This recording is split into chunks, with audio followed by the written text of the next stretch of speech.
என் அருமை உலகத்தமிழ் மக்களே, தாய்மார்களே, பெரியோர்களே, சிறார்களே, என் அருமை சீடர்களே, யோக நண்பர்களே, யோக விரும்பிகளே, உங்கள் அனைவருக்கும் என் இனிய காலை வணக்கம். கலைஞர் தொலைக்காட்சி நிகழ்ச்சியில் நலமுடன் வாழ என்னும் பிரிவில் அதிகாலை வேளையில் யோகாசனத்திற்கு அதிக முக்கியத்துவம் கொடுத்திருப்பதை நீங்கள் அறிவீர்கள். இந்த நிகழ்ச்சி காலமாக நடைபெற்று கொண்டிருக்கின்ற காரணத்தினால் உலக மக்கள் எல்லோரும் ஜாதி மத பேதமின்றி இதை பார்க்கிறார்கள். இது எந்த ஜாதியினருக்கும் உரித்தானது அல்ல. மக்களுக்கு உடல்நலத்தை பேணுவதற்காக, நோயின்றி வாழ்வதற்காக, எந்த நோய் வந்தாலும் அதை தீர்ப்பதற்காக தரப்படுகின்ற ஒரு வரப்பிரசாதம் நமது முனிவர்களால் தரப்பட்டிருக்கின்றது. அதைத்தான் கவனத்தில் கொள்ள வேண்டும். இன்றைக்கு டாக்டர்களால் நோய் வந்தபின்தான் நீக்குவார்களே தவிர, எந்த மெடிக்கல் ஸ்டோர் போனாலும் ஏதாவது நோய் இருந்தால் மருந்துகளை தருவார்களே தவிர, மனிதருக்கு நோயே வரக்கூடாது, நீண்ட நாள் வாழ வேண்டும், அதற்கு ஏதாவது ஒரு உபாயத்தை சொல்லுங்கள் அல்லது மருந்தை தாருங்கள் என்று எந்த டாக்டர்களும் கொடுப்பதில்லை. நோய் வந்தால் கொடுப்பார்கள். நோய் வராமலே இருப்பதற்கு, எந்த நோயும் வராமலே இருப்பதற்கு, ஆயுளை நீடித்துக் கொள்வதற்கு எந்த மருந்தும் யாரும் தருவதே இல்லை. அதற்கு வழி யோகாசனம் ஒன்றுதான். நோயே வராது, ஆயுளை நீடித்து கொள்ளலாம், நாம் நினைத்த காலம் வரை வாழக்கூடிய ஒரு தன்மை இந்த யோகத்துக்கு உண்டு என்பதை நீங்கள் தெரிந்து கொள்ள வேண்டும். அந்த நிலையில் இன்றைக்கு பாருங்கள், நமது அரங்கிற்கு 2 சிறுவர்கள் இங்கே வந்திருக்கிறார்கள். அவர்களுக்குத்தான் பாருங்களேன், சின்ன குழந்தைகளுக்கு யோகாசனத்தில் என்ன அழகான விருப்பம். பள்ளிக்கூடங்களில் எந்த விளையாட்டும் கிடையாது. அவர்களுக்கு இந்த யோக பயிற்சியாவது செய்தால் நிச்சயமாக குழந்தைகளுக்கு தான் பனி மழை காலங்களில் சளி தொல்லை வரும், பல்வேறுபட்ட காய்ச்சல்கள் வரும். இவளிலிருந்தெல்லாம் அவர்கள் விடுபட வேண்டும் என்று சொன்னால் ஏதாவது 1-2 ஆசனங்களை காலையிலும் மாலையிலும் அவர்கள் சொல்வார்களே. ஆனால் இன்றைக்கு குழந்தைகளுக்குத்தான் நாம் அதிகப்படியாக மருத்துவ செலவை நாம் செலவு செய்து கொண்டிருக்கின்றோம். குழந்தைகளை காய்ச்சல் வந்துவிட்டால் குடும்பமே ஆஸ்பத்திரிக்கு தூக்கி கொண்டு போவதும் வருவதும், தங்களுடைய வேலைகளிலெல்லாம் எத்தனையோ தடைப்பட்டு விடும் என்பதையெல்லாம் நாம் அறிவோம். செலவும் அதிகப்படுத்தி கொண்டே போகும். அந்த நிலையில் நமது அரங்கிற்கு கேசவன் கீர்த்தி யூகேஜி 5ஆவது வகுப்பு படிக்கின்றான் SPOA பள்ளியில். சந்திரேஷ் JVV பள்ளியில் 3ஆவது வகுப்பு படித்து கொண்டிருக்கிறான், வயது 8.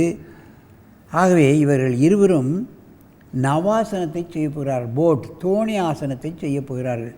என் அருமை மாணவர்களே, நீங்கள் பத்மாசனத்தை கலைத்துவிட்டு காலை நேராக நீட்டு, அப்படி குட்.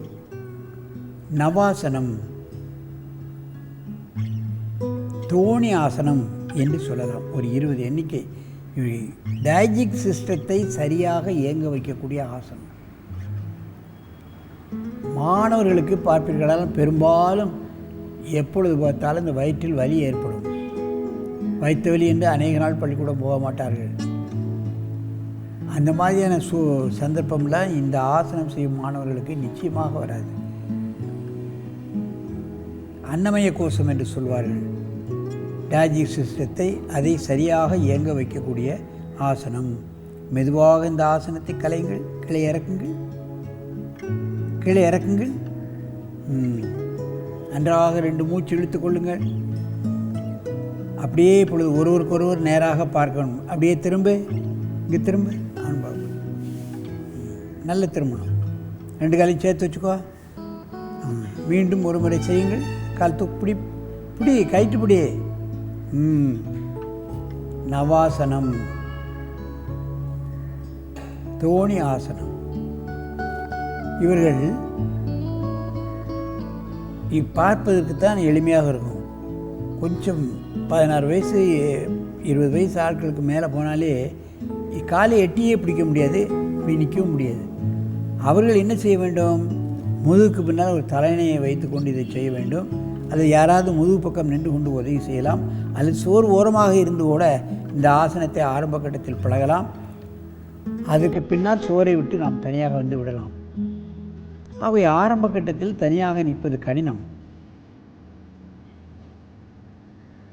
மெதுவாக இந்த ஆசனத்தை இறக்குங்க. நன்றாக மூச்சை இழுத்துக் கொள்ளுங்கள். மீண்டும் ஒரு முறை செய்யுங்கள்.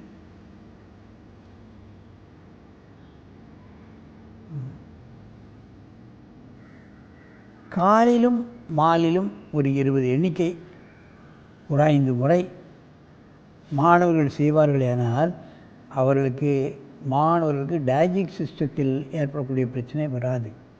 குழந்தைகளுக்கு பள்ளிக்கு டிஃபன் எடுத்து சொல்லுவார்களானால் சாப்பிடாமல் அப்படியே திரும்பி கொண்டாந்து பார்க்கலாம்.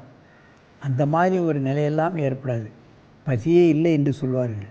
இந்த ஆசனத்தை செய்தால் டைஜஸ்ட் சிஸ்டம் சரியாக இயங்க வைக்கக்கூடிய அற்புதமான ஆசனம். மெதுவாக இறக்குங்க. நீண்ட மூச்சு வாங்கிக் கொள்ளுங்கள். ஆசனம் என்பது எல்லாருக்கும் ஆரோக்கியத்தை தரக்கூடிய ஒரு வழிமுறை. பள்ளியில் இப்பொழுதெல்லாம் மாணவர்களுக்கு எந்த விதமான பயிற்சியும் கிடையாது. அநேக பள்ளிகளில் அங்கே விளையாடுவதற்கு விளையாட்டு மைதானமே கிடையாது. அதைத்தான் நாம் பார்க்கணும். இது அங்கங்கே உட்கார்ந்து நம்ம வீட்டில் படுக்கக்கூடிய இடத்திலே கூட இந்த ஆசனத்தை காலையிலும் மாலையிலும் காலைக்கடன்களை முடித்துவிட்டு குளித்துவிட்டு செய்தால் போதுமானது. 24 மணி நேரத்தில் ஒரு 10 நிமிடம் நம் உடலை ஆரோக்கியமாக வைத்துக்கொள்வதற்கு நேரமில்லை என்று சொல்ல முடியாது. ஆகவே இதுபோன்ற ஆசனங்களை குழந்தைகளுக்கு கற்றுக் கொடுத்து அவர்களுக்கு நோய் வராமல் பார்த்து அவர்களுடைய நினைவாற்றலை, உடல் ஆற்றலை, மனோசக்தியை வளர்த்து என்றும் ஆரோக்கியமாக இருப்பதற்கான வழிமுறைகளை காண வேண்டும் என்று கேட்டு உங்களிடமிருந்து விடைபெறுவது ஆசனம் ஆண்டியப்பன். வணக்கம்.